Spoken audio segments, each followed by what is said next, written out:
Então, vamos começar. Aula 2. Vamos. Agora sim, vocês devem estar me vendo. E vendo o PowerPoint. Caiu alguém?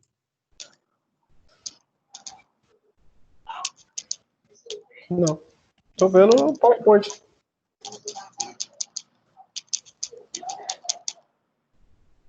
Alguém falando com o microfone aberto? Ah, tá. Foi.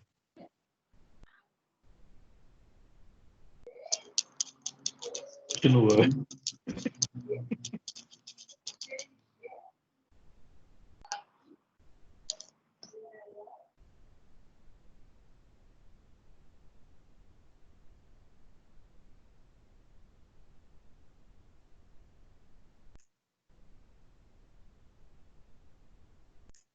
Então, vamos lá. Vamos começar a aula.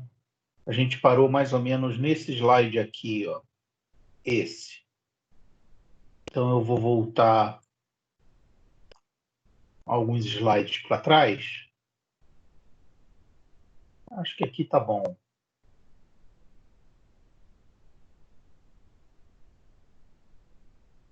Acho que aqui tá bom.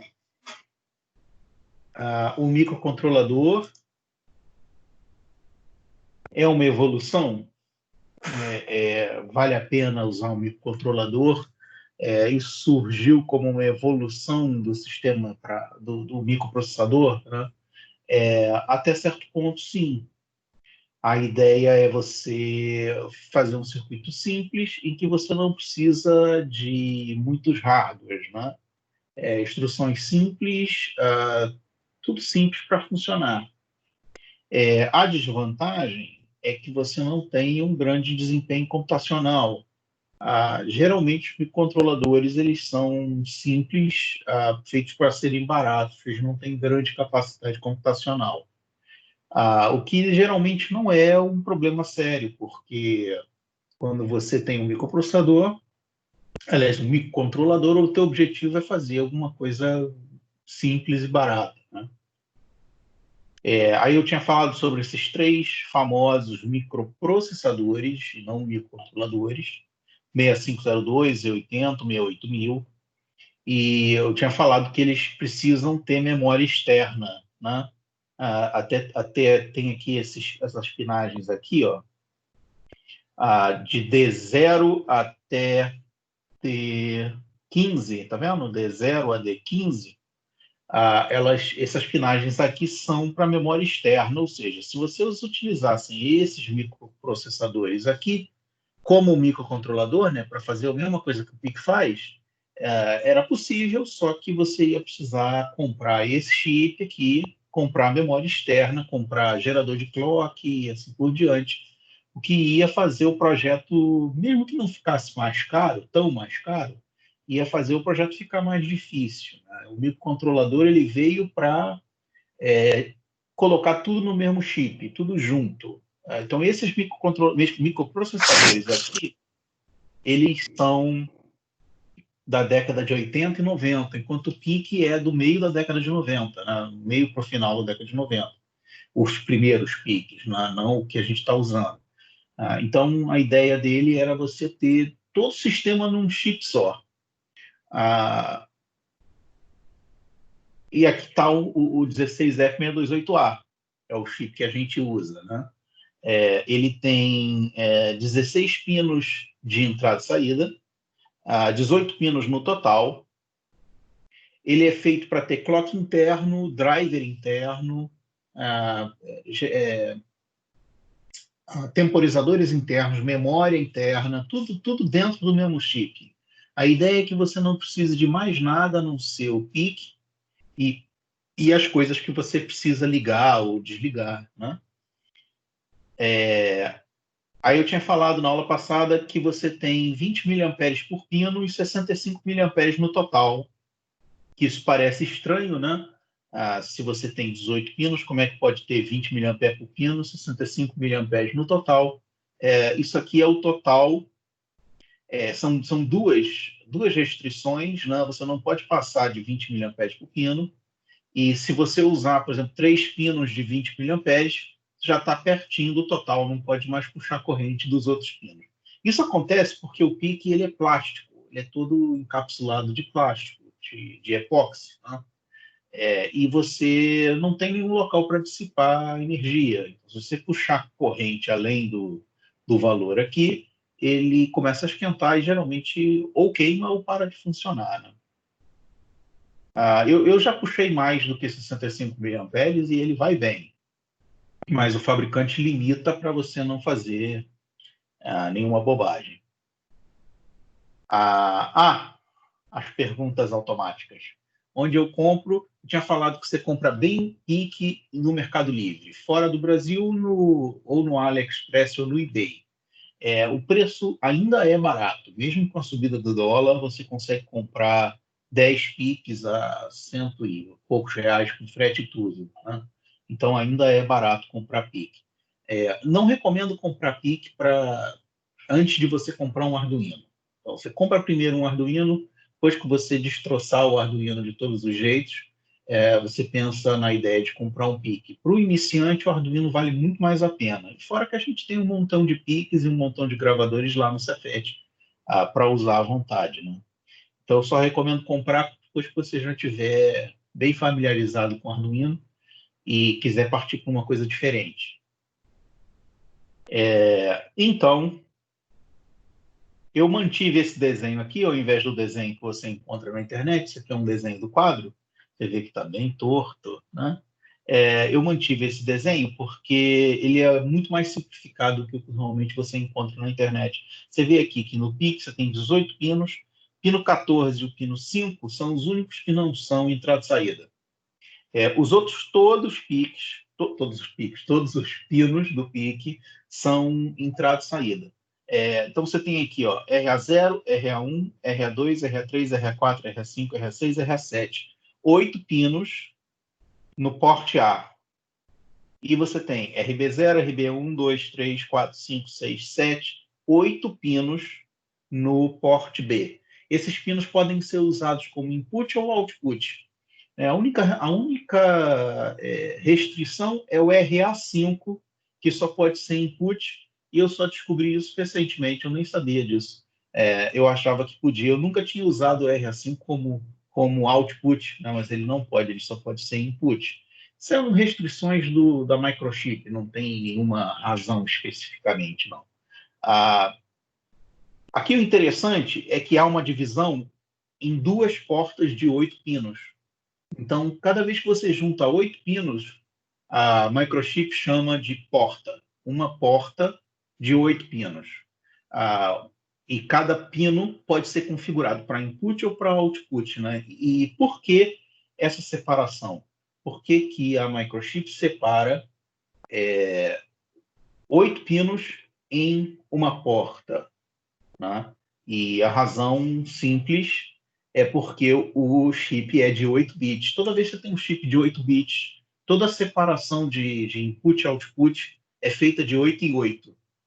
Se você tivesse um chip de 16 bits, um microcontrolador de 16 bits, você teria a separação de 16 em 16. Então, se esse chip fosse 16 bits, você teria uma porta só com 16 pinos.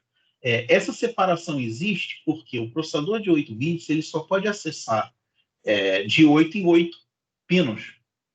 E um processador de 16 bits pode acessar de 16 em 16 pinos, por clock, né? Cada clock de um processador de 8 bits só pode acessar 8 pinos de uma vez. Então faz sentido que você chame esses 8 pinos de uma porta e os outros 8 de outra porta. O 16F628A, esse chip aqui, né? Ele só tem 2 portas, porta A e porta B. Se existem outros chips da série 16 em que você vai ter 4 portas, 5 portas, e aí as portas ficam A, B, C, D, E. Você vê que eles não têm muita criatividade para os nomes das portas. Porta A, porta B, porta C e assim por diante. Existem, inclusive, chips com menos do que com uma porta só, né? Com só uma porta, às vezes nem inteira, Existem chips da série 16 com menos do que 8 pinos de I/O. Né? Por que a gente usa o 628A? Por que eu escolhi, eu não, né, mas todos os professores da área digital, até escolhemos o 16F628A? Porque ele é o mais barato e é o mais fácil para comprar. Né? Então, a ideia é assim, eu acabei de receber aqui um aviso de má conexão com a rede. Está todo mundo funcionando aí? Sim. Sim, mestre. Deu só uma falhada um pouco no áudio, mas não deu para entender perfeitamente. Beleza. Vamos continuar, então. Tá gravando, professor? Tá, né? Que eu caí e voltei. Tá gravando. Tem aqui escrito gravando. Deve, acredito eu, estar gravando o PowerPoint, né? Lógico. Eu tenho 2 telas aqui, eu nunca sei exatamente o que ele está gravando. Então, eu acho que ele está gravando o PowerPoint. É o que está em vermelhinho aqui, né? Senão não faz sentido. Agora, engraçado que a minha câmera está na outra tela. Deixa eu falar. Vamos continuar. Cada pino do PIC, ele pode ser configurado para input e para output. Tá? E às vezes existem limitações, como o RA5, mas a maior parte dos pinos, ele tem a possibilidade de ser configurado para input ou para output. E essa configuração se chama TRIS, que é a abreviação, o short, né? A abreviação mesmo de Tri-State. Tri-State é um componente eletrônico que pode ter 3 estados, que é o estado de high, né? 1, low, 0 e alta impedância. Então, nisso, cada um desses pininhos aqui, que é o pino de saída do PIC, qualquer um dos RA0, RA1, RA2, ou RB0, RB1, RB2, a maioria dos pinos tem essa configuração aqui. São 2 buffers tri-state em paralelo, né, mas um ao contrário do outro, um apontando para a saída e o outro apontando para a entrada. E cada um dos pinos tem uma configuração chamada tris. Se essa configuração chamada tris quiser, você pode fazer esse pino virar um input. Aí o sinal que aparecer aqui é enviado para cá. Né? É enviado para o circuito de input. Ou, se você quiser, você pode configurar para que isso aqui passe a ser uma saída, um pino de saída. Pode parecer estranho, por que você precisa, ou por que você iria querer colocar pinos que podem ser entrada e saída? Seria mais inteligente que você colocasse, de repente, um pino que fosse entrada e um outro pino que fosse saída. Né? Isso acontece com praticamente todos os microcontroladores. Todos eles costumam ter pinos que podem ser entrada ou saída, versáteis. Né? A principal razão para isso é para economizar pino. Se você tivesse que colocar um chip com 32 pinos, 16 entradas e 16 saídas, ia ficar mais caro para o fabricante fabricar. O pino é a parte mais cara, né? O pino é a parte metálica. A parte mais cara de um processador é o pino e não o circuito interno. O circuito interno é bem mais barato, porque é só silício, basicamente. Né? Então, é muito mais barato você fazer um pino sem input ou output, que aí você deixa versátil o fabricante, aliás, o projetista pode colocar o pino para ser um monte de pinos para ser input ou um monte de pinos para ser output. Ele fica versátil nesse sentido. Né? Essa configuração aqui é feita durante o programa. Enquanto o programa está rodando, eu posso dizer que esse pino aqui passa a ser input ou output. Ao longo do programa, eu posso trocar. Normalmente, a gente não faz isso nos programas que a gente faz na aula. Normalmente, o que a gente faz na aula, no início do programa, eu digo, eu quero que esse aqui seja input, esse aqui seja output. Mas é possível durante o programa fazer isso. E para ser útil, existem sensores em que você precisa enviar um comando e depois receber pelo mesmo pino. O sensor de temperatura famoso por essa configuração, por essa ideia, né? Você tem que enviar um comando e no mesmo pino você recebe o comando. Então, é útil você ter um pino que serve tanto para input quanto para output. Esperar um pouquinho que deu de novo o erro de rede. Eu não sei se sou eu ou se é alguma coisa lá na Microsoft. Bom, Aquilo quando dá a mensagem aí, é só também o áudio fica ruim um pouco. Agora já melhorou. Beleza. A configuração TRIZ ela é feita assim. Quando esse pino aqui é 1, você habilita esse buffer, que é o buffer você habilita esse buffer, que é o buffer de entrada. Então, 1 é input e 0 é output. E acredito eu que a Microchip pensou nessa ideia aqui, em que o 1 parece um I e o 0 parece um O, né, para você lembrar-se quem é quem. Engraçadamente, o Arduino faz o contrário. O Arduino 1 é output e 0 é input. Só que no Arduino você não precisa saber isso. A interface do Arduino tem uma forma de configurar mais legal e você não precisa lembrar desse estilo. Agora, para o PIC precisa. Então, menos mal, se a Atmel escolheu errado, ninguém precisa lembrar o errado, né? Só se você vier a programar em assembly de Arduino, que é relativamente raro. Eu só precisei fazer algumas vezes. Então, como o 628A é um processador de 8 bits, você tem que fazer a mesma coisa. Você configura primeiro 8 pinos, depois você configura os outros 8 pinos. Você não pode configurar os 16 pinos num clock só, né?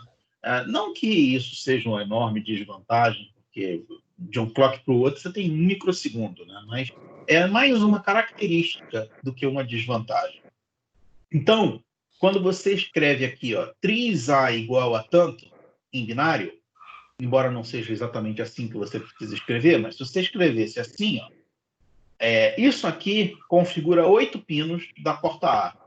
3A configura porte A. 3B configura porte B. E se você tiver mais portas, você tem mais 3 para configurar. Não é o caso do 628A. Então, esse 3A aqui, ele configura os 8 pinos do porte A. Então, esse cara aqui, ó, é um input, tá vendo? Então, você teria input, input, input, input, output, output, output, output. Você pode configurar do jeito que você quiser. Isso aqui é só um exemplo, né? Outro exemplo. Imagina, por exemplo, que você tem essa configuração aqui, ó. Todo mundo output. Então, isso significa que todos esses pinos aqui, ó, pino 1, pino 2, pino 3, pino 4, 15, 16, 17, 18, tá vendo? Que é RA, RA, RA, RA, RA. Você quer colocar eles todos para output. Então, se você quiser botar todos para output, tem que ser todo mundo 0, ou em binário 0, ou em hexa 0, ou em decimal 0. Geralmente você tem as 3 opções. Você pode configurar em binário, em hexa ou em decimal. Configurar em decimal não é exatamente uma boa ideia. 0, lógico, é tão fácil que dá para configurar em qualquer coisa. Mas configurar em binário parece ser o mais fácil. A única dificuldade de configurar em binário é você sem querer esquecer um 0 aqui, porque são muitos zeros e uns, né? Você bagunçar a cabeça, esquecer um 0 e configurar errado. A configuração em hexa é o mais fácil de fazer para você não esquecer zeros e uns. É por isso que se usa hexa em praticamente tudo relacionado a microprocessador e microcontrolador. Hexa é o mais fácil de transferir para binário, caso seja necessário, e mais difícil de você engolir um 0 ou um 1 quando você digitar, né? Você está digitando lá, e aí se estiver digitando em binário, imagina um processador de 32 bits, com você digitando em binário, Aí você tá lá, 0,00001.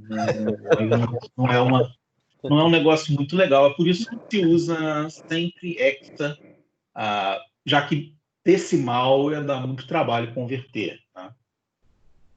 A ideia aqui é simplificar para o humano, não para a máquina. A máquina só trabalha com binário. A máquina não trabalha com hexa, nem com decimal, nem com nada. Tudo que você digitar vai ser convertido por algum programa no meio do caminho que vai converter aquilo para binário. Tá? Então, aqui você tem um outro exemplo. Imagina que você queira que RA7, RA6, RA5, RA4, 3, 2, 1 e 0 sejam input. Então, se você quiser que todo mundo seja input, é tudo 1, tá vendo? E aí, basta converter esse binário aqui para hexa. Para converter, não sei se vocês lembram, você converte os 4 primeiros e depois os 4 últimos, certo? Esse valor aqui, os 4 primeiros, é 15. 15. E aí 15 é F. E aí esses 4 últimos aqui, 15 também. 15, então, é F. Outra forma era escrever 255. Mas aí te obrigaria a converter ou memorizar, né? Qual é o valor de todo mundo 1, certo? Agora, imagina que você tenha uma configuração mais complexa, em que você tem, por exemplo, RB7 input, RB6 output, RB5 input, RB4 input, RB3 output, RB2 e assim por diante, certo? Como eu falei, é versátil. O PIC foi feito para você configurar inputs e outputs do jeito que você quiser, certo? Como é que você converteria? Esse aqui é o valor em binário, até pode botar ele direto em binário, mas como eu falei, tem a dificuldade de você engolir um 0 e um 1 aqui e confundir tudo, né? É mais fácil você botar num papel e converter para hexa, né? Uma forma de converter para hexa é usar a calculadora, né? A calculadora do Windows mesmo tem. Deixa eu ver aqui. A calculadora do Windows tem. Você pode colocar a calculadora do Windows para programador, e aí você vem com um binário, e aí digita 1011. Eu espero que isso não esteja errado, porque eu não fiz isso. Não aparece, não tá não. Tá vendo? 181 B5, viu? Como é que é feita, então, a conversão? Você pega os 4 últimos números, os 4 últimos bits, né? Já que está em binário, são bits, e aí você converte isso aqui sozinho para decimal, certo? Na verdade, para hexa. Isso aqui, 0101, é 5. É 5. Por quê? Você tem esse 1 aqui valendo 1, esse cara vale 2, esse cara vale 4, esse cara aqui vale 8, né? Então, 4 mais 1 dá 5. E depois você converte isso aqui separado. Isso aqui, então, é 8 mais 2, 10, mais 1, 11. Né? 11 é B. 11 é B. Pode botar em decimal, pode botar em hexa, pode colocar em binário. O que eu recomendo é botar sempre em hexa. Mais fácil copiar, mais fácil memorizar, né, caso precise, do que você colocar em binário. Um segundo colocado é botar em binário. O último colocado é botar em decimal, porque você acaba tendo que converter. Lógico, se tiver calculadora é mais fácil. Várias calculadoras baratinhas fazem conversão de binário para hexa. Você tem que olhar isso antes de comprar. E tem várias caras que não fazem, porque não é uma coisa tão comum, assim, tão útil assim, né? Então, antes de comprar uma calculadora cara, achando que ela vai ter tudo, verifica que às vezes não consegue converter de binário para hexa, ou vice-versa. Então, vamos para um exemplo. Aqui é um exemplo de uma prova antiga. Você tem o circuito e você precisa configurar 3A e 3B desse circuito, certo? Opa, má qualidade de rede. Isso aqui é para dar intervalo na aula, não é isso?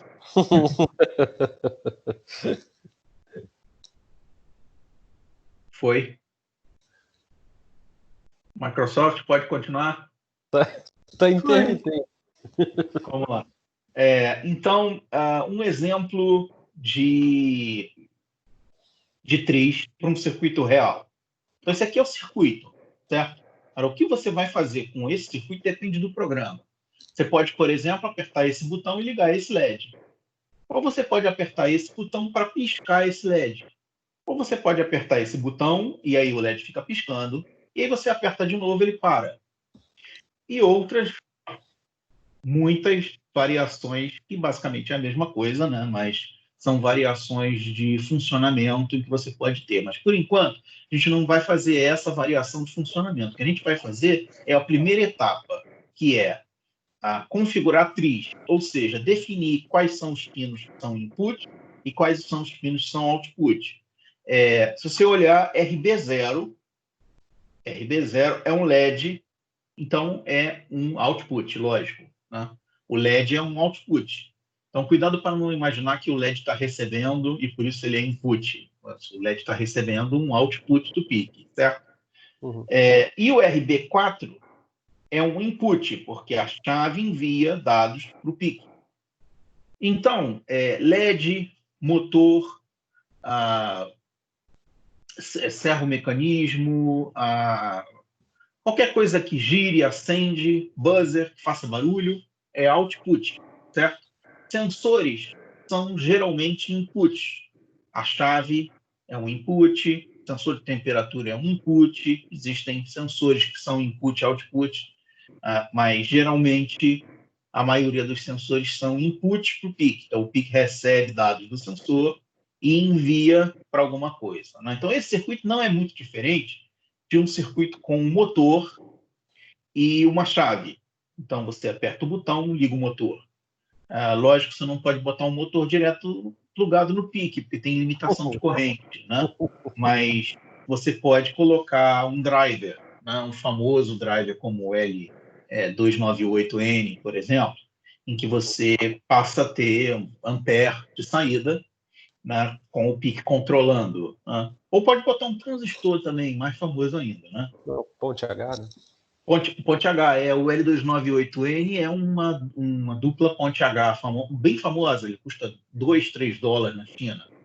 Ninguém mais monta ponte H, porque acaba sendo mais caro comprar 2 transistores do que comprar essa placa pronta, né?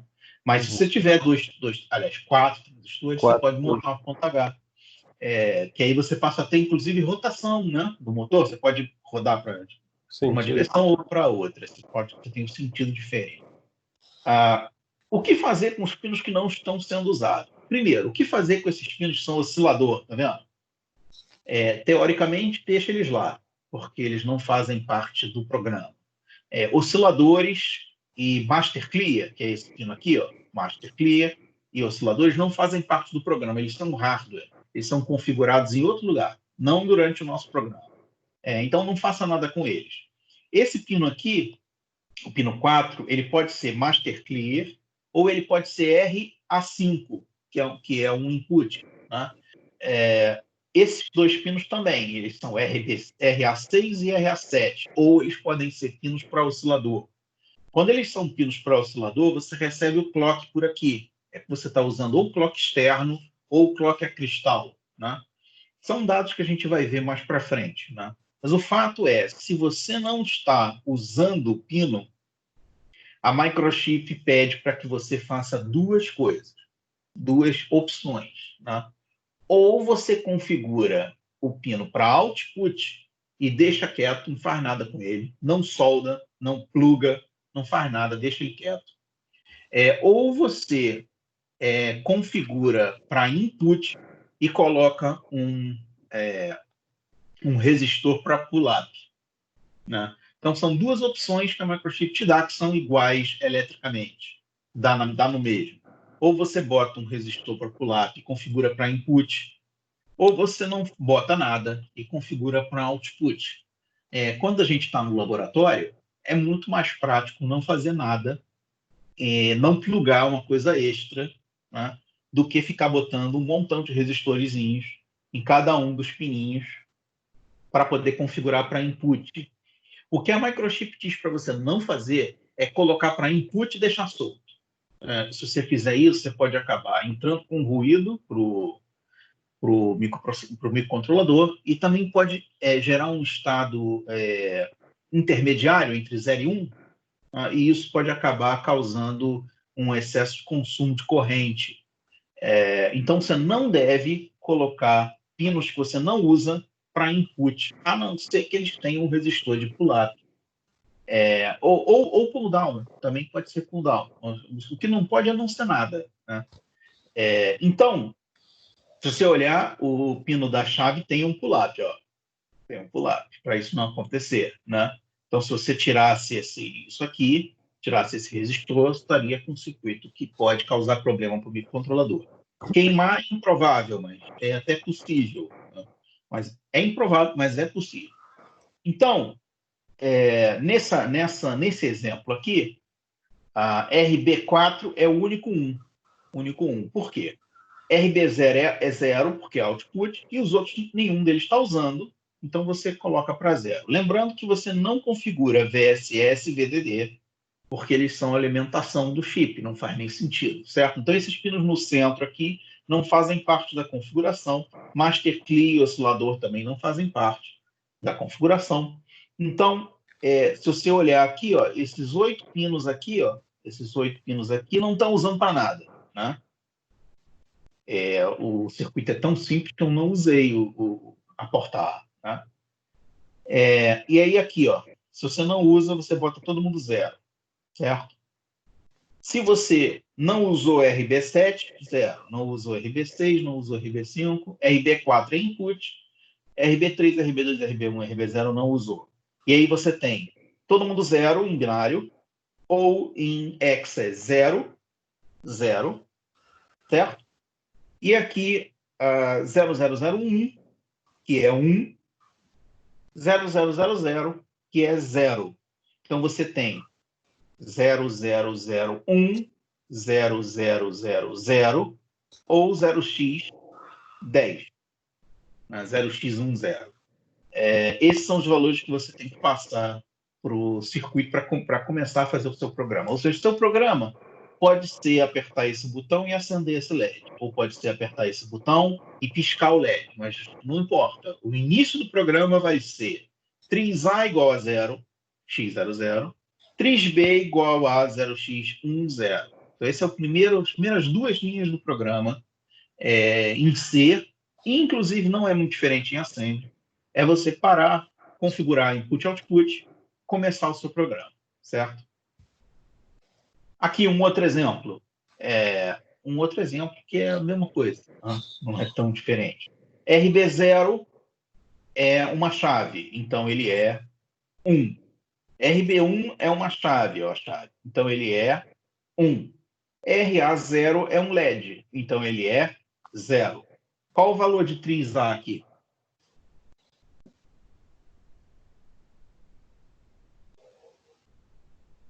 Estão me ouvindo? Qual o valor de 3A aqui? É 0, né? É 0, 0x00, é 0. Porque todo mundo é output, né? Aliás, a maior parte não usa, e só o RA0 é output, então é 0. Ah, ferrou. O valor microfone. O valor em 3B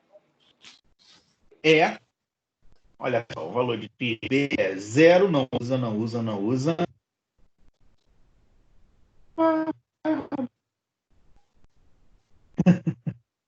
Tá, eu botei foi um Ctrl+C, Ctrl+V que eu botei errado. Engraçado é que eu converti certo. Esse valor aqui, tá? Eu vou corrigir. Ó, esse valor aqui tem que ser 0. Agora sim. 0000, certo? Não usa. Não usa RB3, não usa RB2, e RB1 e RB0 são 1. Então, em binário 00000011, que é convertendo 0, né, convertendo 0. Então, esse aqui é 0, e esse cara aqui é 3. Então, nisso você tem em hexa 0x, 0x, 03. Está aqui.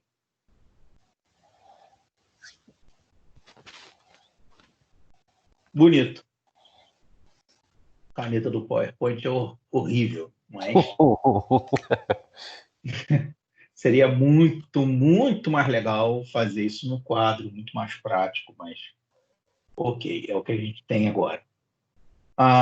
Então, essa é a primeira coisa que você tem que fazer quando você tiver um programa, um circuito. Então, você tem um circuito na árvore de Natal, imagina. 17 LEDs e um botão. Um botão para acionar os LEDs para piscar. Então, você vai ter que colocar esse botão para 1 no tris, né? E os LEDs para 0. Ou você tem um teclado, por exemplo. Tem um montão de teclinhas e um buzzer para fazer, digamos, um piano, né? Péssima ideia, vai ficar horrível, mas você pode fazer um piano com pique. Os primeiros alunos que tentaram fazer um piano com pique, eles perceberam o seguinte problema: as teclinhas ficavam muito duras, então você meio que tinha que fazer para poder fazer os barulhos. Fora que quando você apertava duas teclas ao mesmo tempo, você só tinha um som, né? Então, essa é a dificuldade de fazer um piano com pique. Mas imagina que você coloque 8 teclas ou 12 teclas para fazer uma oitava, 14 teclas. Isso, são 14. Isso. E aí você coloca as 14 e bota um buzzer. O buzzer, então, tem que ser 0, que é um output. O buzzer é basicamente um alto-falante. Tá? E as teclas têm que ser 1. E nisso, o pique passa a ser bastante versátil. Você passa a ter a possibilidade de fazer um pisca-pisca, um acionamento de motor, um teclado, tudo com o mesmo chip. Lógico, nas primeiras duas linhas você decide quem vai ser input e quem vai ser output. Isso aqui é o mais legal do PIC. Legal. Então, acabamos a aula 2. Isso. Aula 2. Vamos abrir a aula 3. Eu preparei aqui uma aula 4 também, se for necessário. Uhum. Não sei se vai ser. Acho que não, mas se for necessário, eu tenho uma aula 4 aqui guardada para a gente continuar. Maneiro. Então, o programa... Eu vou deixar esse PowerPoint para vocês. Eu só esqueci de fazer isso, mas eu vou deixar esse PowerPoint para vocês na pasta de... Tem uma pasta lá de arquivos da classe, e aí eu deixo para vocês baixarem, olharem e tal. A gente vai fazer, então, aqui na aula 3, que é agora, a gente vai fazer o primeiro programa em C++ para PIC.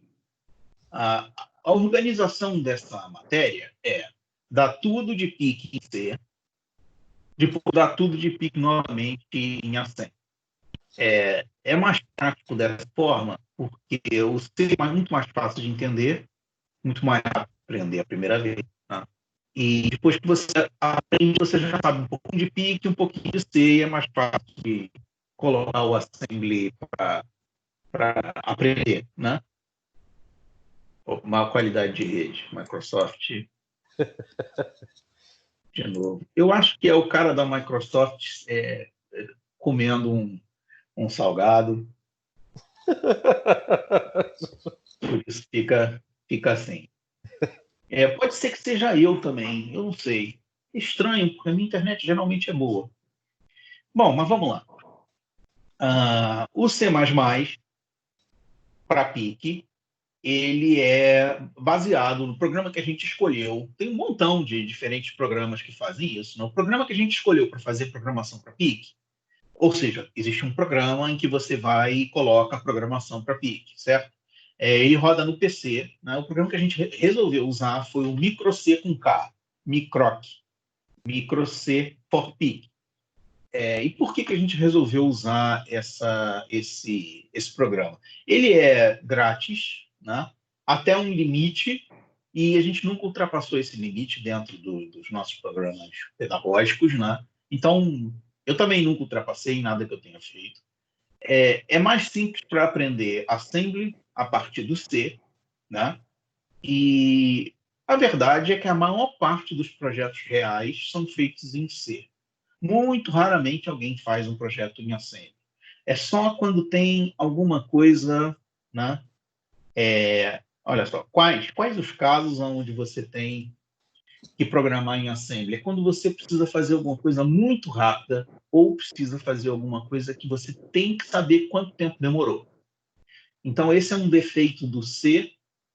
Você pode fazer o programa que você quiser, mas você não sabe quanto tempo vai demorar, a não ser que você meça com um osciloscópio ou com um simulador. Tá?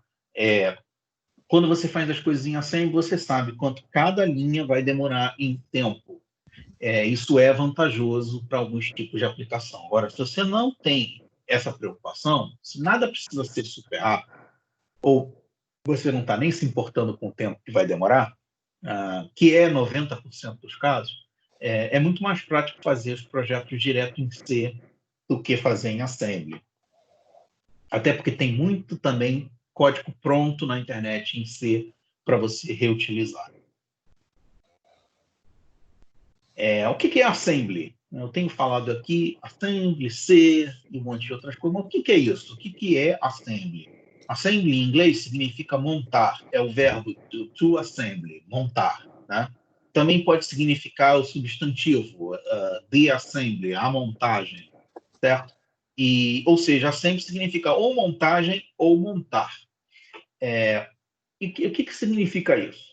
Quando você tinha os processadores mais iniciais, os primeiros que existiram, lógico que não tinha o PC na época, né? Por motivos óbvios. O PC é um microprocessador, então você não tinha um microprocessador na época que você estava iniciando com microprocessadores. Então, os primeiros microprocessadores da década de 60, por exemplo, você não tinha um programa. Você tinha que programar, então, direto em binário e enviar por porta serial ou por qualquer outro método para o microprocessador executar, certo? E às vezes, eram máquinas grandes, isso, não era um protoboardzinho, não. Eram máquinas grandes em que você enviava códigos em binário, às vezes por chavezinhas, às vezes por cartões perfurados, e ele ia, decodificava e executava a máquina e fazia o que tivesse que fazer. Às vezes era uma impressora, às vezes era um controlador, alguma coisa assim. E lógico que isso era extremamente complicado, né? Então, extremamente complicado você programar em binário para o humano. Mesmo que seja programar em hexa, também é uma droga. Porque você programa em números. Você programa 2, 5, 7, 4. Aí você tem que ir na sua cabeça em pensar o que isso vai fazer dentro do microcontrolador. Né? Então, binário era difícil de memorizar. E para você não precisar de memorizar binário, você criou o assembly. O que é o assembly? Mas se eu memorizar o binário, você poderia programar direto? Poderia. Até hoje é possível programar direto em binário. Só é muito complicado e são centenas, milhares de linhas de código para fazer muito pouca coisa. Mas é possível, sim. Então, como é que é o esquema para programar em binário? O Assembly PIC tem 35 instruções que fazem diferentes coisas. Cada uma dessas instruções tem um código em binário, um código em hexa, né? Mas o processador é binário. Então, esse código em hexa para uma determinada instrução, um código em hexa para outra e assim por diante. São só 35 instruções. Ele só faz 35 coisas, certo? Entre elas, por exemplo, ler da memória, gravar na memória, voltar para o início, ir para uma determinada linha, somar, subtrair, são 35 diferentes instruções. A gente deve aprender ao longo do curso alguma coisa perto de umas 15, mais ou menos, instruções. Mas dá para olhar no PDF do PIC todas as instruções no datasheet, né, todas as instruções que ele tem. O que é o montador? A partir do momento em que você passou a ter um computador, e esse computador você pode digitar o programa e esse programa é enviado para o PIC, surgiu a ideia do Assembly. É um programa que passa os códigos de hexa, aliás, desculpa, passa os códigos de inglês para hexadecimal ou para binário, certo? Então, você escreve soma e ele passa isso para o código binário relativo à soma. Ou seja, ele precisa saber qual é esse código antes, né? Esse programa geralmente é feito pelo microchip. A microchip é que sabe o que significa soma, o que significa subtração, né? Existem casos em que o programa é feito por outro fabricante. Isso é porque a microchip deixa no PDF indicando quem é quem, né? Então, você pode fazer o seu próprio montador, né? Então, o assembly é o montador. Ele pega a sua lista de comandos em inglês, passa para binário. Agora, esse montador ele só tem 35 instruções, porque o PIC só tem 35 instruções, certo? Ele não é capaz de fazer nada muito inteligente. Ele simplesmente monta. Ele é o montador de armário. Você tem o montador de armário e tem o fabricante do armário. O fabricante do armário sabe qual é o tamanho das portas, como é que encaixa, o montador vai lá e monta. Certo? Então, o assembly, ele é o montador.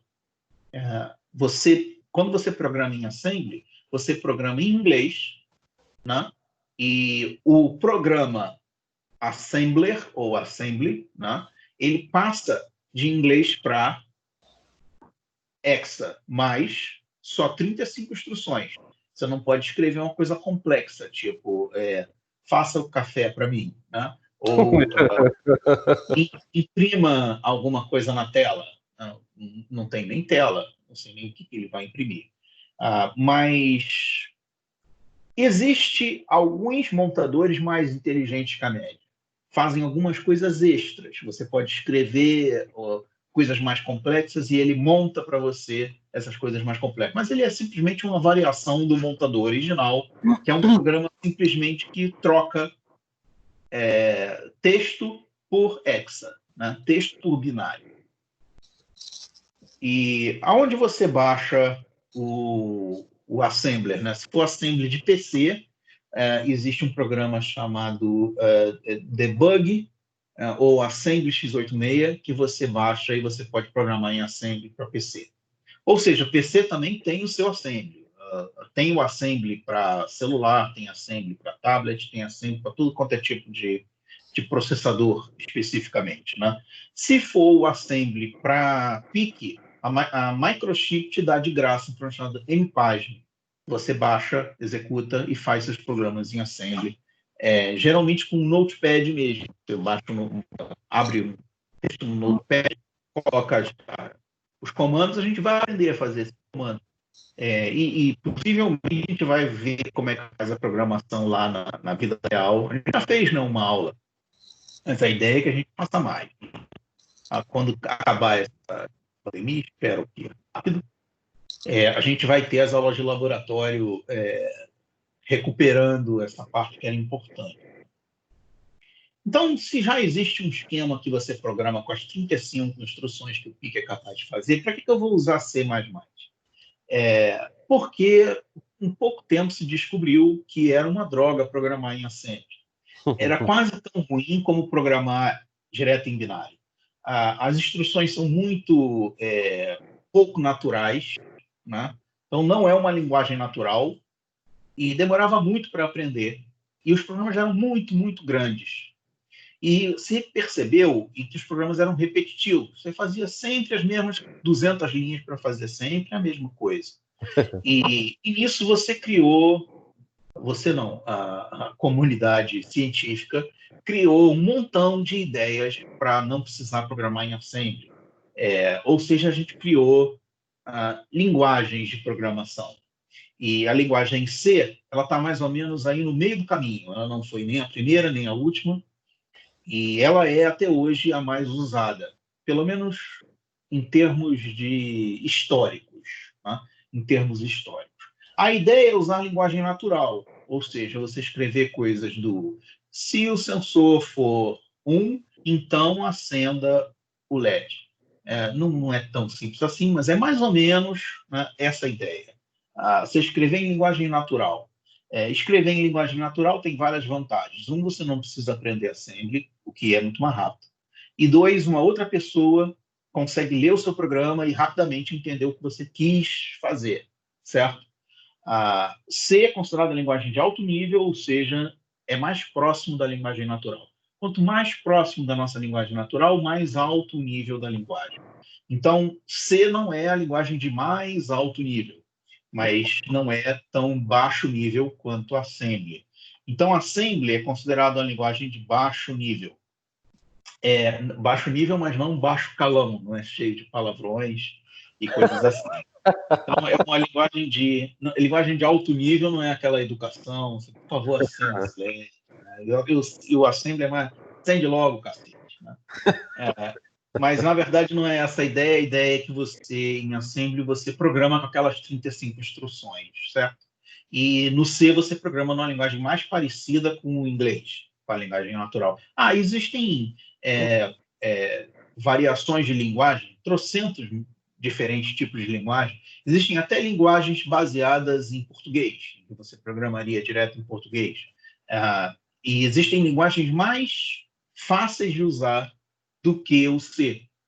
Então, por que a gente vai usar C? C é mais conhecido no mercado, mais gente usa, e é mais inteligente usar C do que usar uma linguagem nova que, de repente, daqui a 5 anos não vai mais existir. Né? E essa pergunta que apareceu aqui, ó, do emoji, né? É uma pergunta bem legal, é uma sacanagem comigo mesmo. C e C++ é a mesma coisa? Deveria ser são a mesma coisa? Não. Mas é uma pergunta muito interessante, mas que eu não consigo responder rápido. Não é a mesma coisa, mas por quê? É uma coisa que demora mais tempo para responder. O C++ é uma evolução do C, incluindo estruturas e ideias que facilitam a programação, basicamente incluindo o que a gente chama de orientação a objeto. Não é a ideia desse curso, né? Mas, assim, a gente está programando em C++, não em C. Então, quando a gente fala isso aqui está em C, normalmente é em C++. Muito pouca gente ainda programa em C original. Tá? E existem outras linguagens. Variações da ideia de não precisar programar em Assembly, programar em linguagem natural. Uma das mais famosas é essa aqui, ó, Fortran. É uma das primeiras linguagens concebidas pela comunidade científica para você poder fazer a programação em linguagem natural. Pascal veio logo depois, Python é mais novo, e Java é mais novo, né? Aliás, Java e depois Python. E hoje não significa que uma substitui a outra, né? O que significa é que cada uma tem sua vantagem, sua desvantagem, e algumas foram perdendo mercado. Fortran, por exemplo, praticamente não se usa fora da comunidade acadêmica. Pascal é muito raro, e Python, Java estão tomando mercado, né? Mas C ainda está lá, né? Ainda existe. E considerando o tempo que a gente já tem de programação, esses últimos 50 anos, mais ou menos, de programação, você tem C nos 50 anos. Então, isso é uma garantia de que daqui a 30 anos, provavelmente, a gente ainda vai estar programando em C um pouquinho, né? Quando você quer programar em C para PIC, você programa num arquivo texto, em que você bota a tua linguagem natural. Infelizmente, não pode ser tão natural como aquela que eu falei de faço café, né? Mas ela é natural em relação ao Assembly, né? O seu texto em linguagem natural passa por um programa chamado compilador. O que esse compilador faz é gerar Assembly. Ou seja, no final você está programando em Assembly. Porque você programa em linguagem natural e um compilador, que é um programa que você baixa, como, por exemplo, o MicroC, né? Como, por exemplo, o TurboC, ou o DevC, ou o CodeBlocks, ou o Visual Studio. Vários desses programas fazem programas em C, certo? Então, você, para PC, né, esses últimos 3 que eu falei são para PC. Mas você baixa, bota lá a sua linguagem natural. O compilador, então, passa para Assembly. E o Assembly e o montador, que geralmente vem embutido no próprio no próprio compilador, não teria sentido ter 2 programas, né? O montador vai e passa para binário e é enviado para o PIC e o PIC executa. Ou seja, se você estivesse programando em Assembly, você programaria direto aqui, ó, direto pro montador. Então você basicamente adicionou um bloco a mais. É exatamente por isso que a gente chama de linguagem de alto nível, porque você tem um bloco extra. Né? Existem linguagens que têm mais blocos extras, e aí são linguagens de mais alto nível. Né? E todas as linguagens não são a mesma coisa, cada uma tem uma vantagem. Java, por exemplo, é famoso por ser portátil para vários sistemas. Então, é o mesmo Java que executa no tablet, no celular e no PC. Então, eles têm que se virar lá para executar o seu programa. Né? Python é famoso para fazer script, ou seja, coisas que você precisa fazer e acabou. Você não precisa fazer um programa em Python. Né? Você faz uma coisa para fazer uma tarefa e depois você não usa mais aquele programa daquele jeito. Então, cada linguagem tem uma vantagem. Fortran não tem nenhuma vantagem. Fortran só para encher o saco. Pensei que você ia falar a vantagem do Fortran, professor. Fortran não serve para nada. Não, é sacanagem dizer que não serve para nada. Fortran e Pascal, eles são linguagens de tipagem forte, eles são linguagens chatas. São linguagens que dão muito erro. O programador precisa decidir o que ele vai precisar fazer para tirar aqueles erros. Né? Isso, para o programador iniciante, é uma boa ideia, porque o C é muito liberal e, às vezes, ele deixa uma coisa passar, que é claramente um erro, e você só percebe quando executa. Né?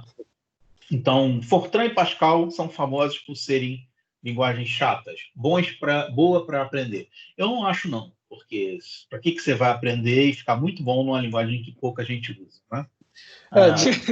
Dizem que Pascal foi desenvolvida para ser uma linguagem didática, né, no caso. E, assim, ela, por ser chata, a tipagem bem rigorosa, eu acho que acaba ensinando o cara a seguir bem as regras de programação, né? Quando ele migra para outra linguagem, ele se sente até mais livre e mais fácil, acho mais tranquilo.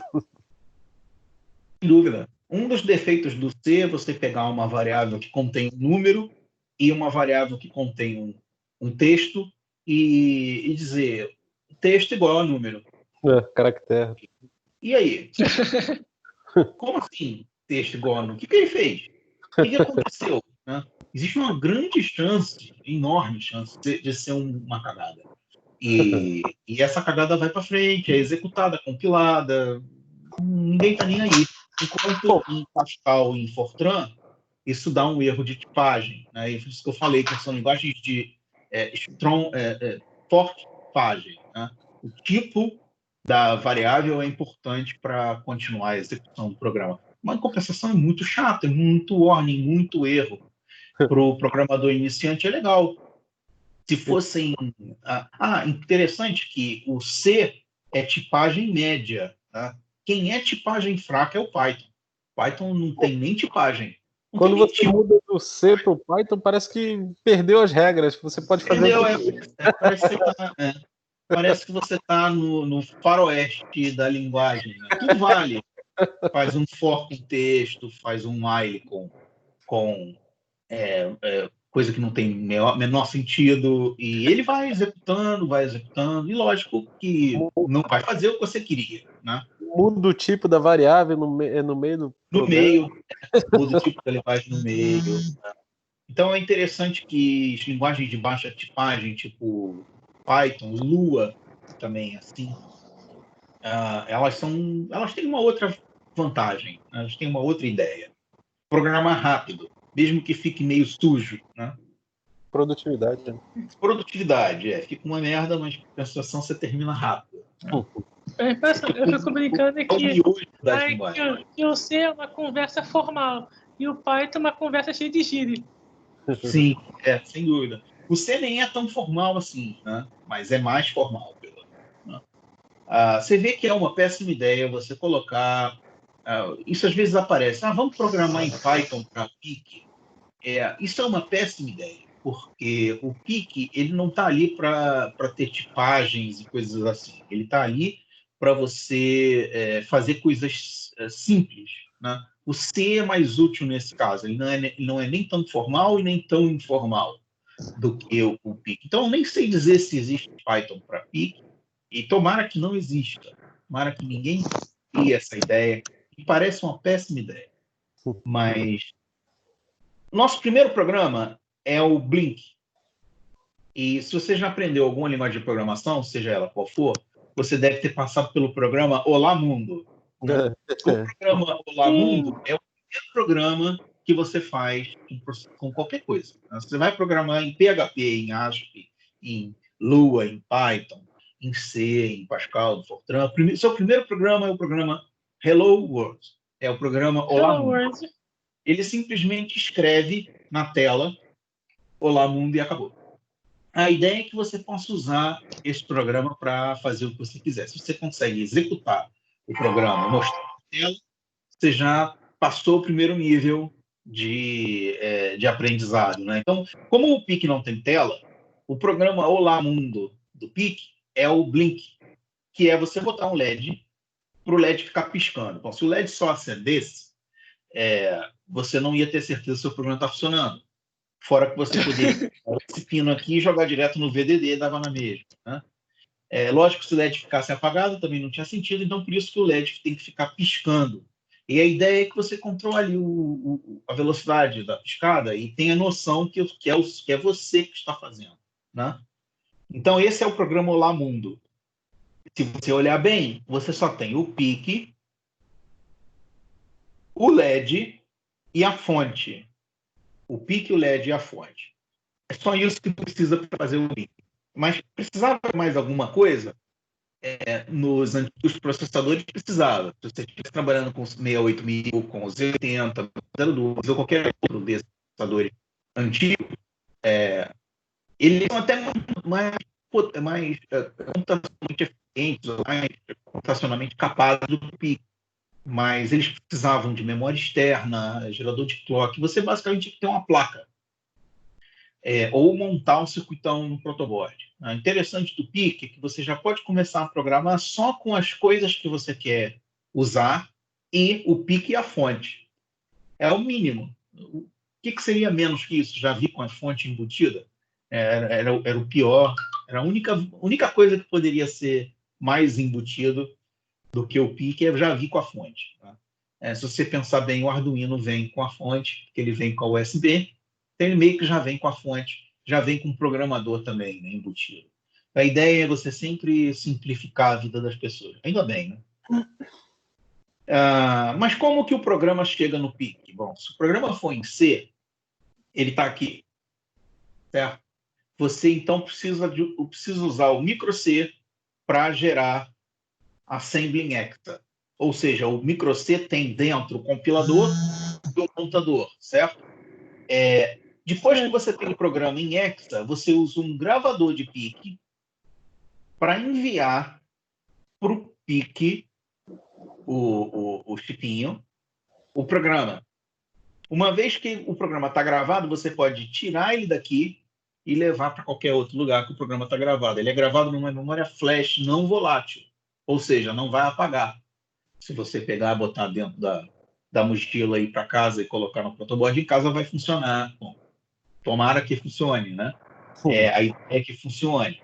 A memória é não volátil, a memória que você grava aqui. Né? Então, o PIC grava o programa numa memória não volátil. Você envia, então, para o PIC, usando uma placa gravadora, e pronto. Então, o processo que passa o C para assembly chama compilação, né? E esse processo aqui se chama gravação. Né? O processo que passa o assembly para dentro do chip chama gravação. Ou seja, se você quiser programar em PIC, você é obrigado a comprar uma plaquinha semelhante a essa. Essa é até cara. O PIC-Kit 3 é o mais barato do que o 2. Ele tem um circuito menorzinho, né? Acabou sendo mais barato. O que é o mais legal é você programar primeiro em Arduino, porque o Arduino é mais barato. O único motivo é preço. Né? O Arduino já vem com a placa embutida, uma placa de gravação embutida. Ele já é gravação e microprocessador, né, na mesma placa. Isso é mais legal do que o PIC nesse sentido. A compensação mais legal aqui é que o PIC pode ser mais barato em quantidade. Você comprar 100 PICs, vai ser mais barato que comprar 100 Arduinos, porque você pode usar o mesmo gravador para gravar os 100 PICs. Né? Mais uma vez, não costuma comprar gravador de PIC em site chinês. É incomum, apesar de Arduino ser comum. Normalmente você compra os gravadores no Mercado Livre ou no AliExpress ou no eBay. Eles estão alguma coisa perto dos $30, ou seja, eles não são tão baratos, né? 20 a 30 dólares. Então vamos para o nosso primeiro programa. Esse programa aqui é um Blink. O que ele faz? Ele pisca o LED. Você liga ele na alimentação, o LED acende e apaga, acende e apaga. Esse aqui é o nosso primeiro programa. Então, vamos com calma, que é o primeiro programa em C que a gente está fazendo. E não é o primeiro, porque a gente já fez na sala, né? Mas tudo bem, seria o primeiro. E ele tem umas particularidades. Né? Programas em Assembly, a primeira linha já é Assembly. Os programas em C, eles têm tipo um cabeçalho. E esse cabeçalho é isso que está escrito aqui, ó. Void main, abre e fecha, abre chave. Tá vendo? Void main, abre e fecha, abre chave. Toda vez que você começa um programa, você escreve void main, abre e fecha, abre chave. Por quê? Você está dizendo que o programa é o seu programa principal. Sempre tem que ter um programa que é o principal. Um programa chama os outros, caso exista mais de um programa dentro do mesmo arquivo. Um deles tem que ser o principal. Caso só exista um programa, lógico, ele é o programa principal. Então, main em inglês significa principal. E void significa que o programa nada retorna. Ele nada retorna. Ele só executa. Ele executa, você vê o resultado, mas ele não retorna resultado numérico para ninguém. Bom, e para quem que ele ia retornar algum resultado? Né? Para ninguém, porque o PIC não tem sistema operacional. O PIC executa o que você mandou, mais nada. O PC tem um sistema operacional, o Windows ou Linux. O Raspberry Pi tem um sistema operacional, o Linux, certo? O Linux do Raspberry Pi, qual é o nome? Rasp Linux? Agora eu esqueci. Bom, mas você tem um sistema operacional dentro da execução do seu programa. Mas no PIC não há sistema operacional. Então, não há ninguém para voltar dados. Todo programa em PIC é void, porque ele não retorna nada para ninguém. Né? Alguns compiladores, você pode simplesmente escrever main, sem o void, porque é óbvio que é void. Né? Então, isso tem que olhar qual é o tipo de compilador, se permite ou se não permite. A melhor forma de descobrir é você tirar o void, mandar executar para ver se vai executar.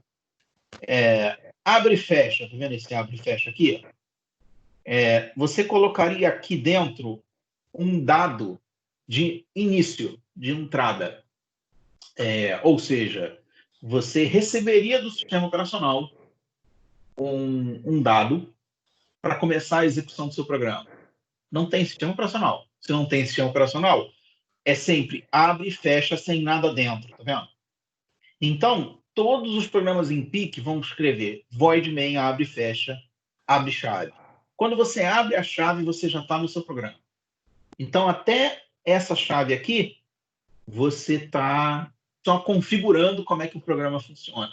Tá? E interessante é que é sempre void main, abre e fecha, abre chave. Podia ser só chave, né? Por que não é só chave? Por que simplesmente você não entra com a chave aqui, ou nem precisava da chave? Começava direto do seu programa. Porque todos os 6 precisam ter a mesma forma de funcionar. Né? Eles precisam ter a mesma sintaxe. Senão eles não são C. Senão você está criando sua própria linguagem. Também não tem nada demais você criar sua própria linguagem. Só que se você quiser vender, tem que vender como uma coisa famosa. Né? E o C é bastante famoso. Então, se você diz, eu tenho um C para PIC, vai ser assim, porque assim é uma classificação, como é que se diz? É uma tipificação, é uma padronização. A ANSI padroniza C.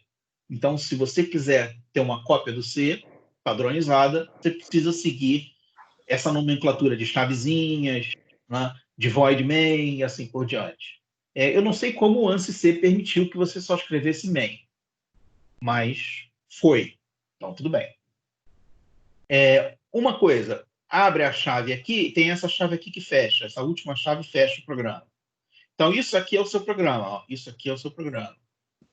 Toda vez que você abre uma chave, você dá um espacinho, tá vendo esse espacinho? Esse espacinho aqui se chama indentação.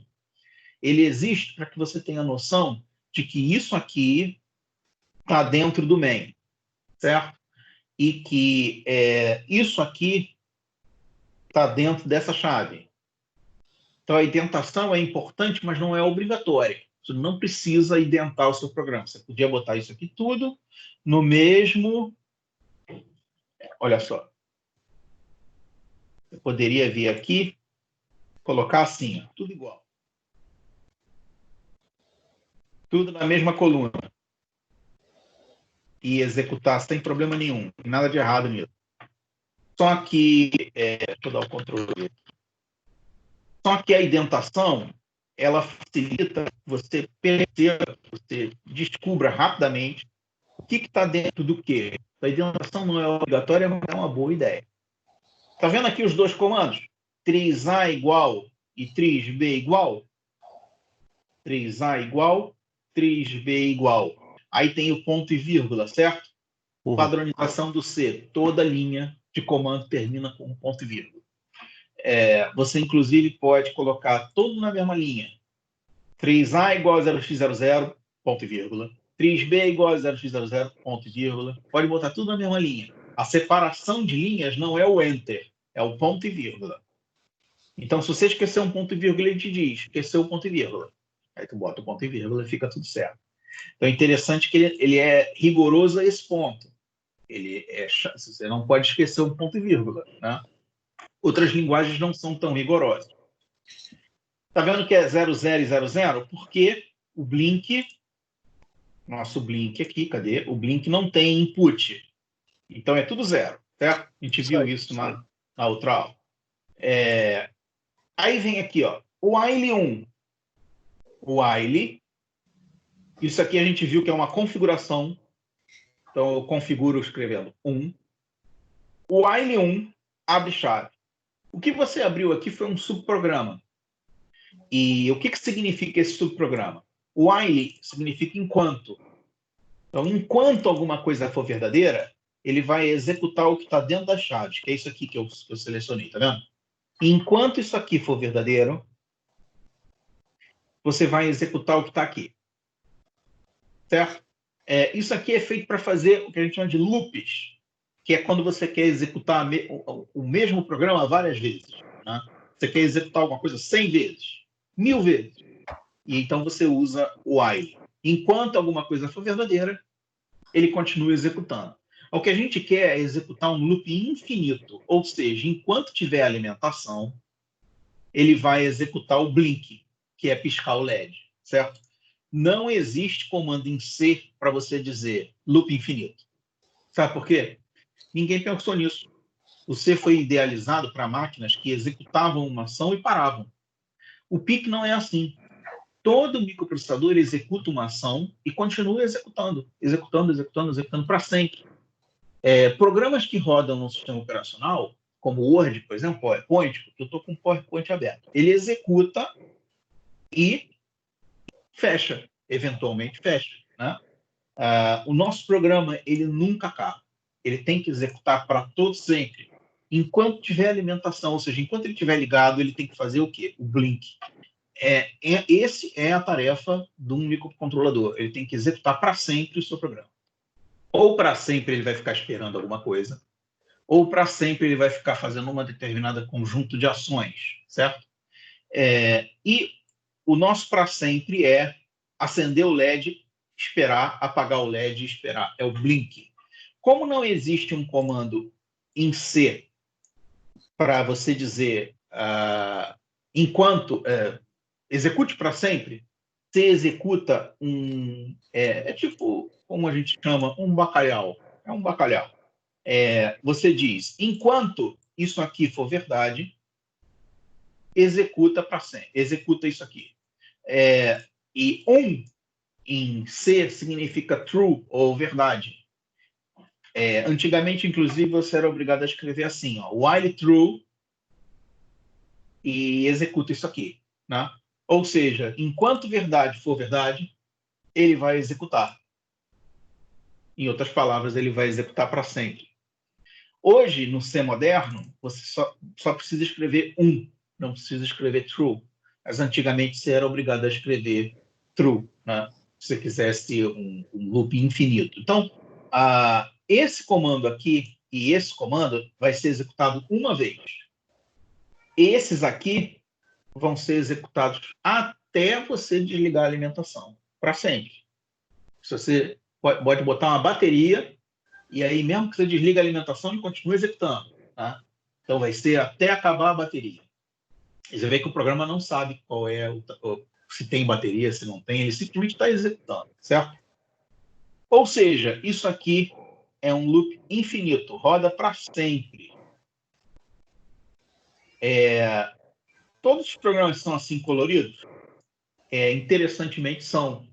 É bem padrão, de pelo menos uns 30 anos para cá, que toda a interface de programação seja colorida, para que você perceba claramente o que é instrução, né? O que é palavra reservada do C, o while, tá vendo? É reservado o C. O C dá um significado ao while.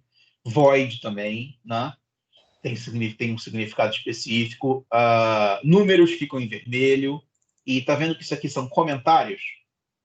Comentários ficam em laranja. Bom, isso não é padrão, pode trocar as cores, né? Mas sempre é colorido. É muito comum. Se você tentar programar sem nenhuma cor, em pouco tempo você se confunde e não sabe quem é quem mais. Então, isso aqui é um comentário. Você pode colocar um comentário com duas barrinhas e isso não é executado, certo? É só para que você lembre o que faz aquela linha. Vamos para o programa propriamente dito. Port A.R0 igual a 1. Port A.R0 igual a 1. Isso aqui significa que o R0, que é parte do port A, vai passar a ser 1. Se ele passa a ser 1, significa que esse pino R0 passa a ser 5 volts. E você tem aqui, ó, cadê? Nossa, cadê o circuito? Slide 7, aqui. RA0 é esse pino aqui, ó. Quando você joga ele para 1, ele passa a ser 5 volts. Por que 5 volts? A alimentação do chip é 5 volts. Então, esse pino aqui passa a ser 5 volts e aí você acende o LED. Certo? Ou seja, você está acendendo o LED com o programa. O LED, então, agora está aceso. Uma vez que você mande acender o LED ou botar para high, qualquer pino, ele fica em high até que você mande outra ordem. E isso se chama memória, flip-flop, certo? Então, assim que você manda um pino para high, ele vai ficar em high, em assembly, em C, em qualquer outra coisa, ele vai ficar em high até que você mande outro comando.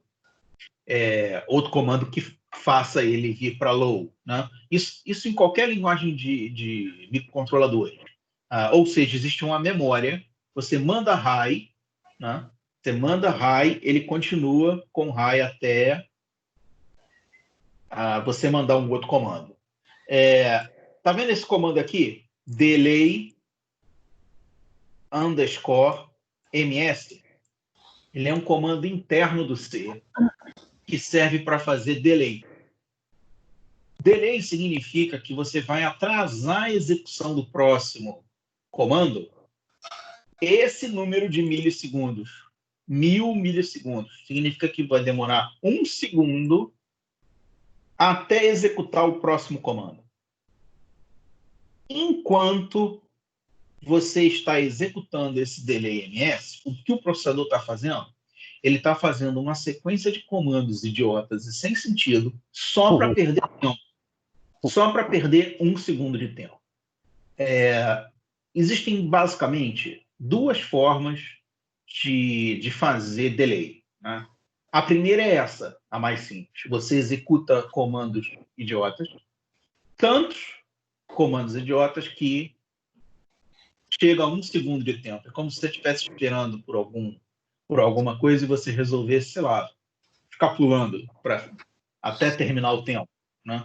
A grande diferença é que o processador sabe quantos pulinhos ele tem que dar até dar 1 segundo certinho. Então, essa é a forma mais tradicional de fazer delay, que é a que está aqui nesse comando. Bom, isso é porque eu sei que é assim, né? Não tem... Mas existe outra forma de fazer delay, que é você usar algum tipo de sincronismo externo, tipo um relógio externo.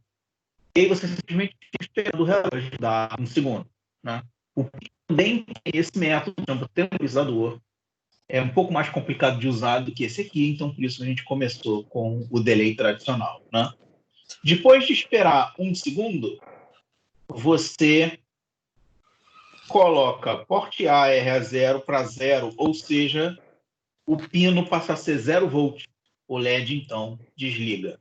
Né? Então, o LED vai ligar, esperar 1 segundo, desligar e esperar 1 segundo. E nisso você tem um loop infinito. Acende, espera, apaga, espera. Acende, espera, apaga, espera. Para sempre. Enquanto tiver alimentação, o PIC vai estar sempre rodando alguma coisa. Isso pode parecer meio estranho, né? Como assim ele vai estar sempre fazendo algo? Todo microprocessador está sempre fazendo alguma coisa? Se tiver alimentação, está. O teu celular está sempre fazendo alguma coisa. Tem sempre um programa rodando, fazendo a mesma coisa. Existem chips que permitem sleep. Então, você paralisa o processamento e fica esperando um comando externo. Né? Mas a maioria dos chips tem, inclusive o PIC.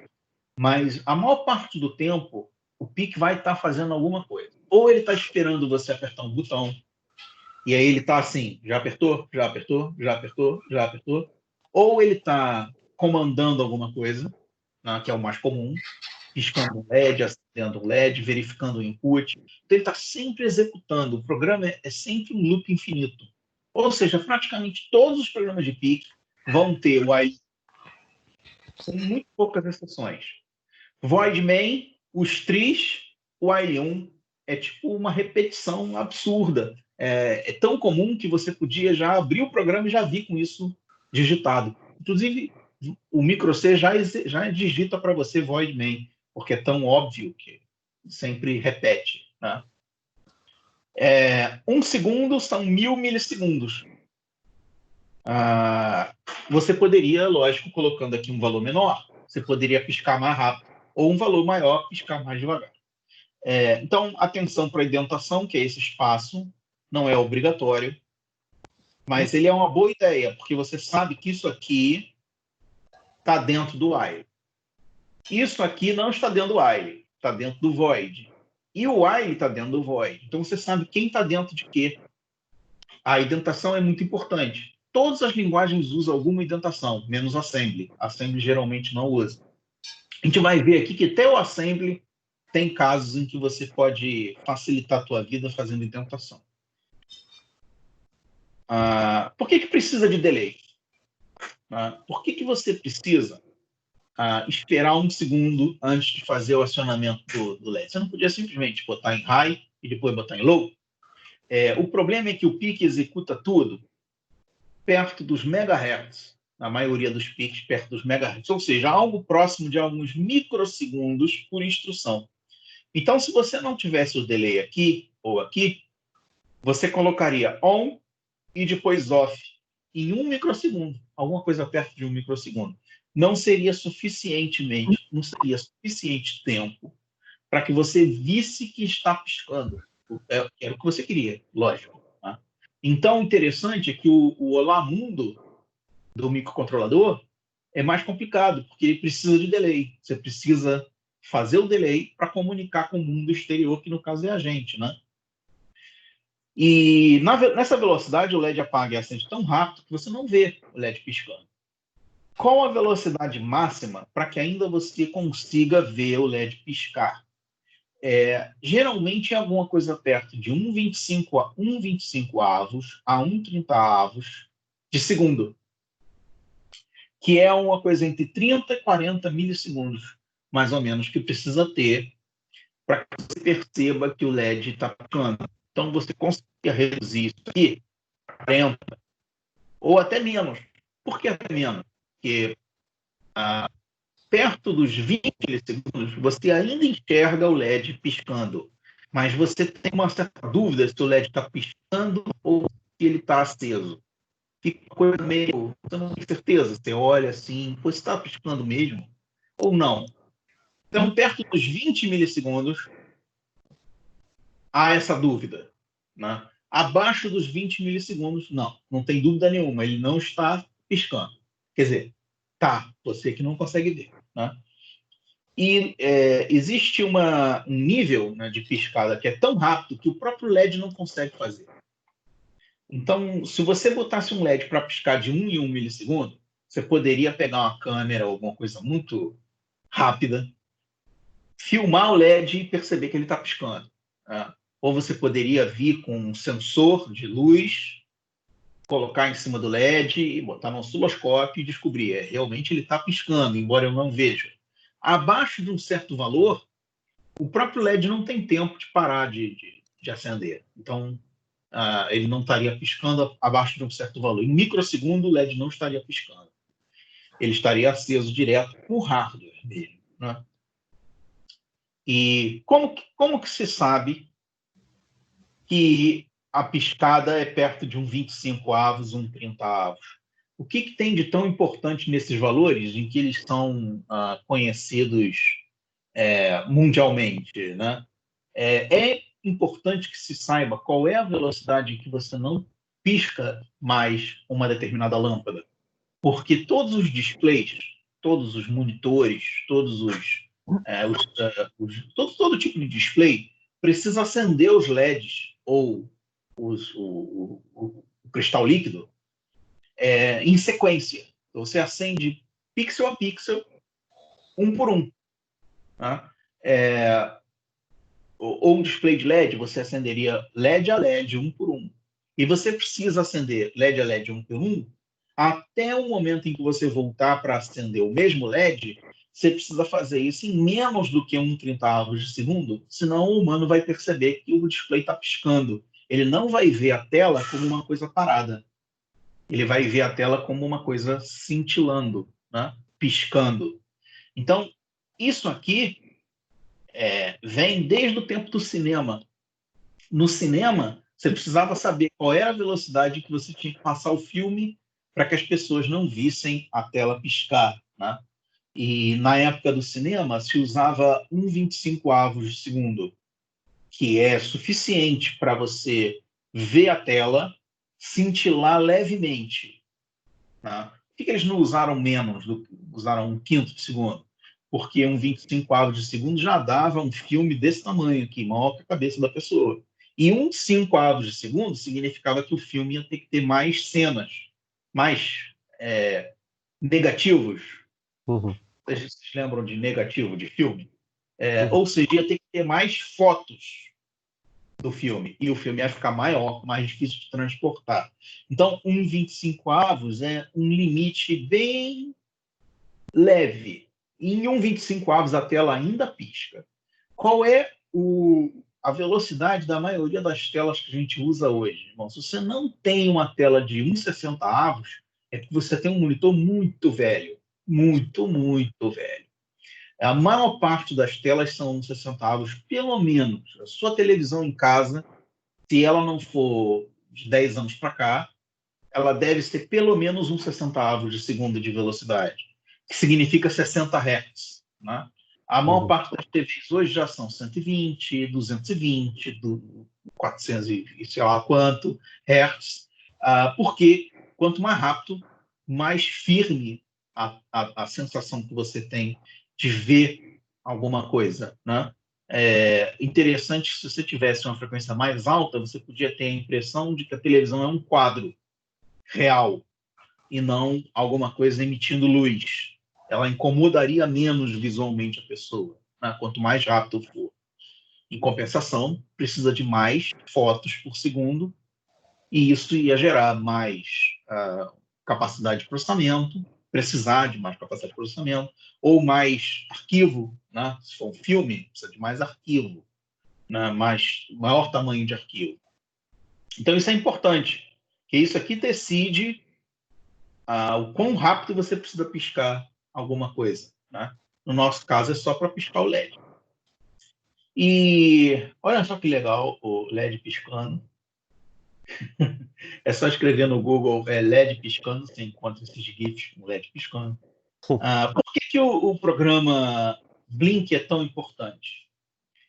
Se você sabe fazer um LED piscar em um determinado pino, em uma determinada velocidade, e nisso você sabe fazer ele piscar de acordo com o sensor, ou seja, o sensor diz para piscar, entendeu? Ou o sensor diz para parar de piscar. Se você sabe fazer esse tipo de programa, você sabe fazer todos os programas para microcontrolador.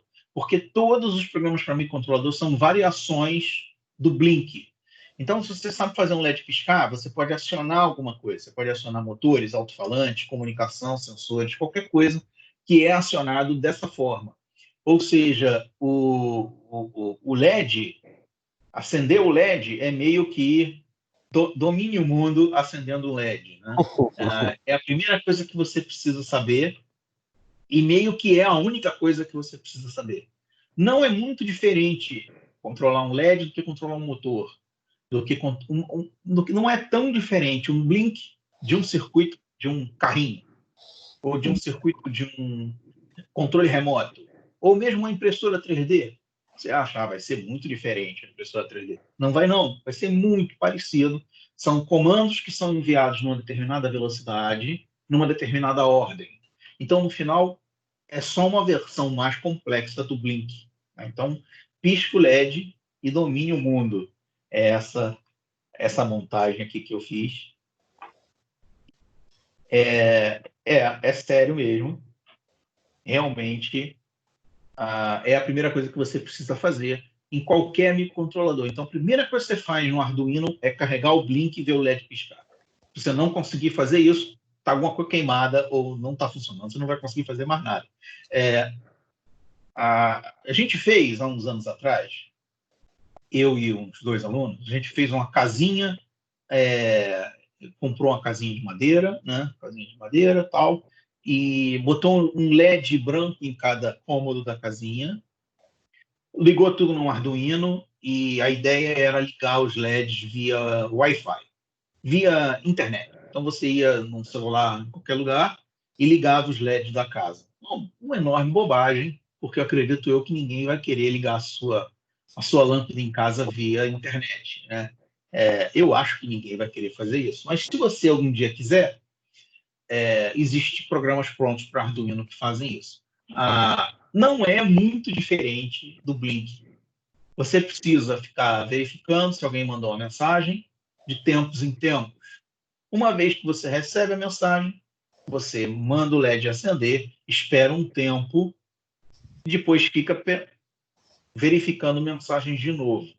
Ou seja, mandar comando, esperar um tempo e verificar coisas em uma determinada velocidade é tão comum, é tão padrão, que é a primeira coisa que você precisa aprender. Então, não é muito diferente dos nossos próximos programas todos, inclusive em Assembly, né? É uma repetição dessa ideia aqui. Legal. Então, terminamos a aula 3. Professor? Oi. Posso tirar uma dúvida? Quantas quiser. Com relação... usando essa ideia do Blink, né, de LED e tal, será que... Não sei se é muito viável, não sei se...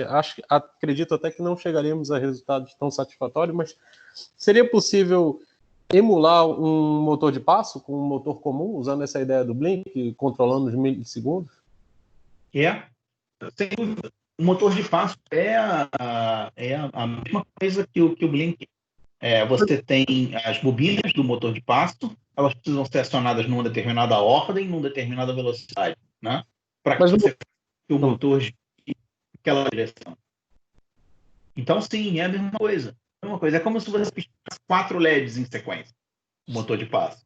Mas eu sei que no motor de passo ele conta os passos também, né?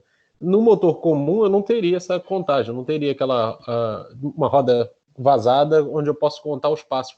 Mas eu consigo um resultado satisfatório, assim, de ângulo, só controlando os milissegundos que ele fica acionado ou desligado? Mais ou menos. Você pode fazer um quebra-galho, né? Os carrinhos que a gente tem, os carrinhos que a gente teve, que a gente construiu até para competição, a gente nunca botou sensor para saber quanto que tinha girado, né? Uhum. Sempre girou com o tempo. O que costuma causar? Se o carrinho tiver um pouco descarregado, ele precisaria de mais tempo para poder girar aqueles graus, porque o motor está com a tensão mais baixa.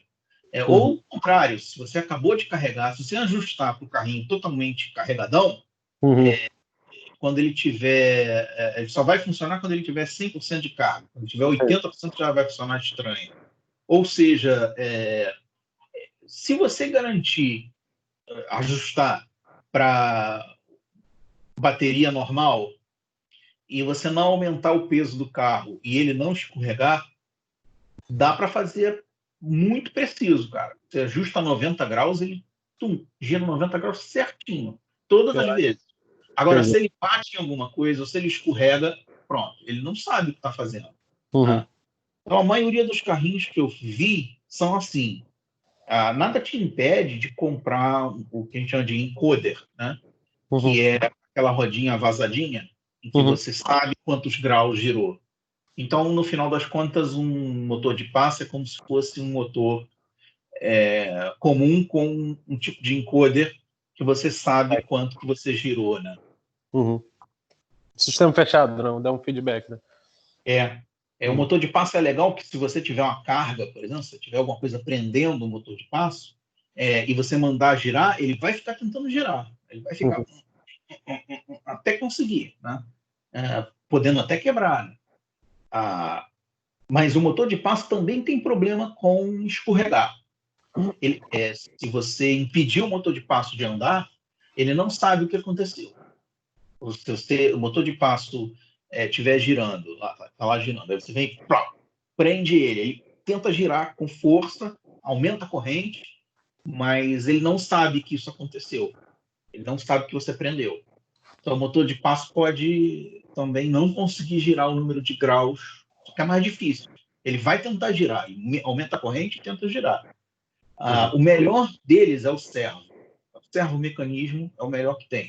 O servo-mecanismo, ele sabe que ele não girou.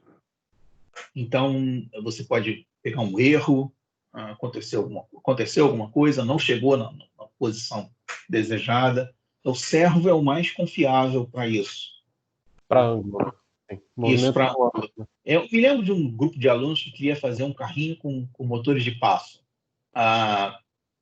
Legal, muito maneiro. O carrinho ia ser estupidamente lento, ia ficar... Assim, não faz sentido. Qualquer carrinho idiota de controle remoto que vende na casa de vídeo ia passar esse carrinho fácil. Podia bater na parede, explodir, mas que ia passar o seu carrinho. O motor de passo ele é muito preciso, mas ele é lento. Bom, pessoal. Valeu, obrigado. Se vocês têm alguma outra dúvida, nossa próxima aula... Estão vendo aqui a minha tela cheia de coisas... Minecraft, Roblox. Cheio de coisas legais. Nossa próxima aula...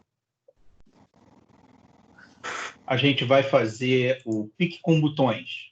A gente vai fazer o programa em C, que controla o PIC com botõezinhos em que você pode comandar o programa para fazer o que você quiser, de acordo com apertar o botão. O que a gente vai estar fazendo é melhorando o blink.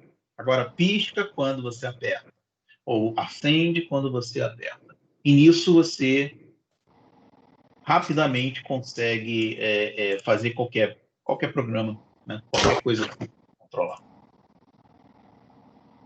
Então, pessoal, é isso aí. Nessa hora, mais ou menos, eu estaria comendo um joelho lá no Cefete. Como eu falei, eu nunca imaginei que eu ia ter saudade de comer o joelho da Cefete.